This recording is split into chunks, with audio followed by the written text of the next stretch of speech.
Will RHINO stomp Kurt Wagner? We're talking Uncanny Spider-Man number 2. Hello and welcome to yet another fabulous edition of the Newest Mutants. I am Laz and I read comic books so you don't have to. Before we begin, now is a great time to hit that like and or subscribe button, and thank you in advance. With that, let's get uncanny. Our story begins right where we left off, with the Uncanny Spider-Man, aka Nightcrawler, aka Kurt Wagner, confronting what he thought might be an unhinged homeless person. The truth is, it is his mother, Mystique. And she's kind of like out of her head, out of her mind, and a little mixed up after taking a big fall during the events of the Hellfire Gala. She is ranting about her baby, which in this instance could be Destiny, but no, it's Nightcrawler. Mystique is recalling details of her days with Azazel and the birth of Kurt Wagner, Nightcrawler, and Kurt is trying to help. It's his mother after all, but Mystique does a weird shapeshift and punches the crap out of him. She confuses him with Spider-Man, and she walks away, leaving Kurt standing alone and maybe hurt a little bit. Mentally and physically. Kurt teleports on top of the TARDIS, I don't know, and begins to have a conversation with his possible imaginary BAMF friend who suggests that maybe he's not a mutant anymore. Weird. But who do we see approaching him? Well, we don't see her approach, but it's Dagger of the team of Cloak and Dagger without Cloak. Kirk calls her an angel and Dagger calls him out for flirting, but she offers him a little bit of company. Dagger and Cloak had an argument, and she's afraid that maybe he got pinched by some sentinels who mistook him for a mutant. Dagger brings up the mugger that Kurt has been chasing, which was Mystique, and the little mysterious and possibly imaginary BAMF creature suggests that Kurt tell her the truth about everything. In the end, Kurt is like, nah, it's just a local issue, but he'll keep an eye out for Cloak in the meantime. And that's when RHINO attacked. And he's mad as hell, of course. We cut to a CCTV view of the battle, and it's being viewed by the Silver Sable's squad of mercenaries. In the booth, a character that the Silver Sable calls Man Bun is monitoring the situation, telling Sable she's lucky that the Vulture Adrian Toomes would allow the use of such a valuable Orchis asset. He also says Orchis was under the impression that Silver Sable wouldn't need their help. She tells him to shut up. She says RHINO is an idiot and Orchis begged her to field test him under their control. In the video, though, Nightcrawler is trying to tear off like a glowing gem from the forehead of RHINO, and Sable makes a comment about how that piece of gear looks like the one Kurt was wearing when he was going on a killing spree. How very odd. Sable then tells Man Bun, aka Travers, I think that's his last name, that the price is now going up because they're dealing with illegal mind control technology. Travers begins to issue orders to Sable's team, and she puts a gun to his head to leverage her fees, telling him, no one orders my team around.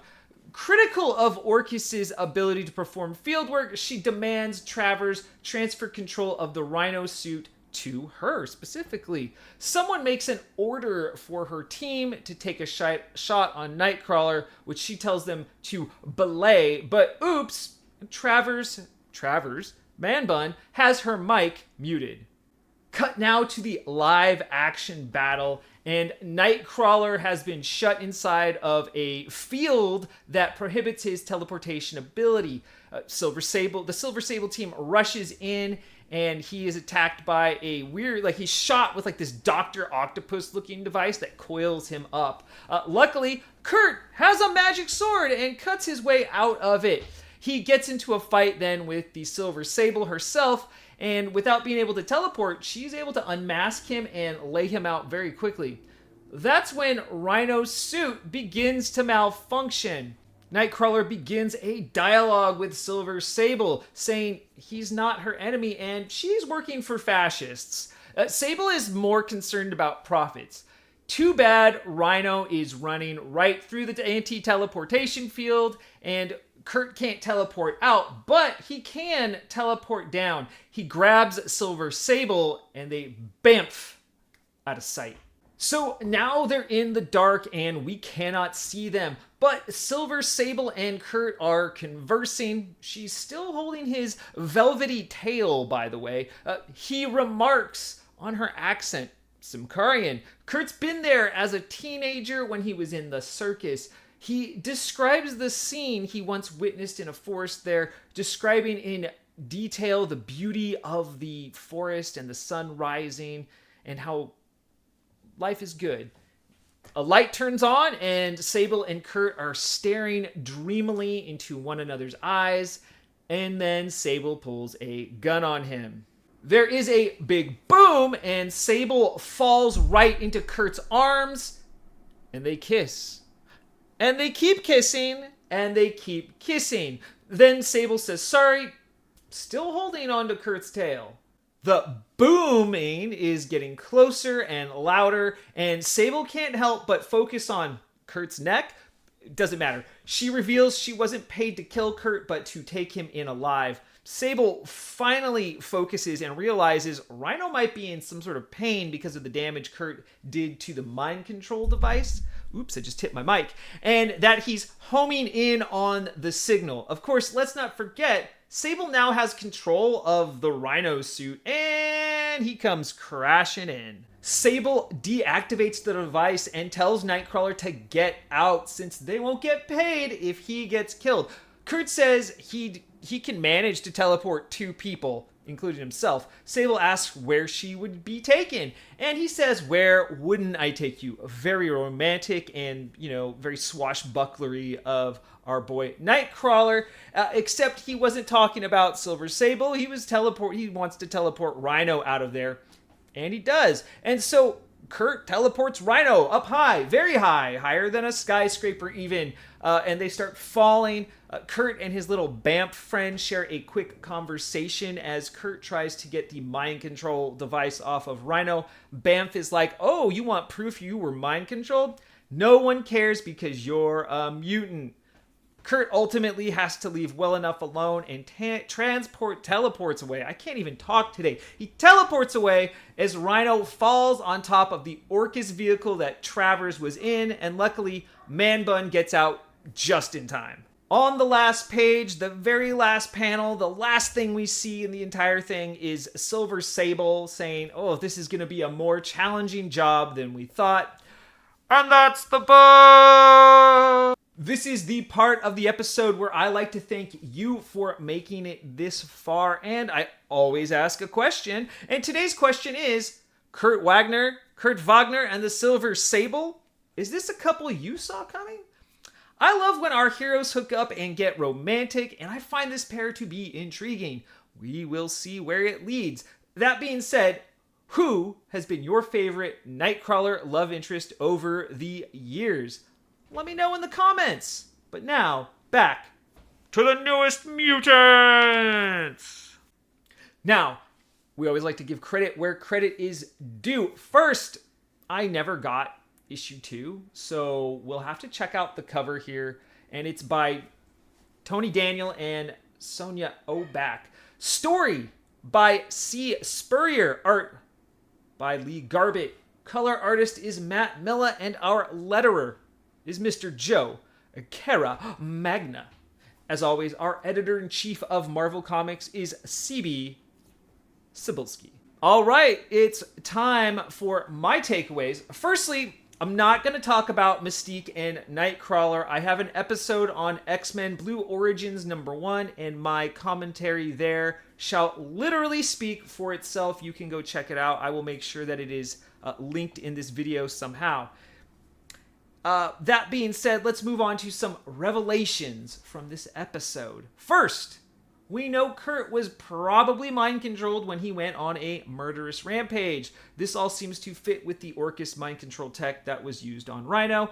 Obviously, Orchis would use it on Kurt to make mutants look bad.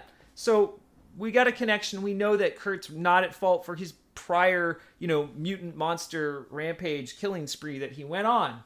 So that's what it is. Next, we've got Dagger, who wants Kurt to look out for Cloak. All I have to say is, I sense foreshadowing here. I hope Cloak is all right. Finally, the Kurt Silver Sable kiss. Will Kurt just love her and leave her, or will it be something more? She seems really fond of his soft velvety tail, so only the future knows. Or people who have read the series. All right, let's check out my favorite panels. My third favorite piece of art in this book belongs to this longing gaze between Kurt and the Silver Sable. It comes right after they shared a little, connection in the dark, talking about, the Simkarian accent and how Kurt was there when he was younger. What I really like about this is the expressions in their faces. Silver Sable looks lost in Kurt's eyes, while Kurt himself looks very emotionally vulnerable, maybe physically vulnerable too. Of course, she's holding his tail. It's very beautiful. I like this piece of art quite a bit. My second favorite piece comes a page or two later when RHINO busts through the sewer and interrupts the two who had been trying to escape him. Moments later, Kurt would teleport RHINO out of there, but the art looks sick. I kind of like his expression as he's punching through the wall. But this is a good piece of art. I like it a lot. Finally, and you know how I love full pages of art here, these full page panels. Check it out. It is when RHINO attacks Kurt, and it is an awesome piece. The RHINO suit looks sick. He's smashing up a train station bench or something. Kurt is flying all over after the impact of the attack. This is a well-detailed piece. It's great. I'm a big fan of this one in this book. It is my favorite panel. And those are my three favorite panels. And that's it. That's the show. But before I go, I want to share a book from my collection. And in this issue, we have Kurt and one of his previous lovers. I believe it's Amanda. And this is Uncanny X-Men 204. Art by June Brigman, Terry Austin, and Ron Zalmi. Next time, Alpha Flight number 3 on The Newest Mutants!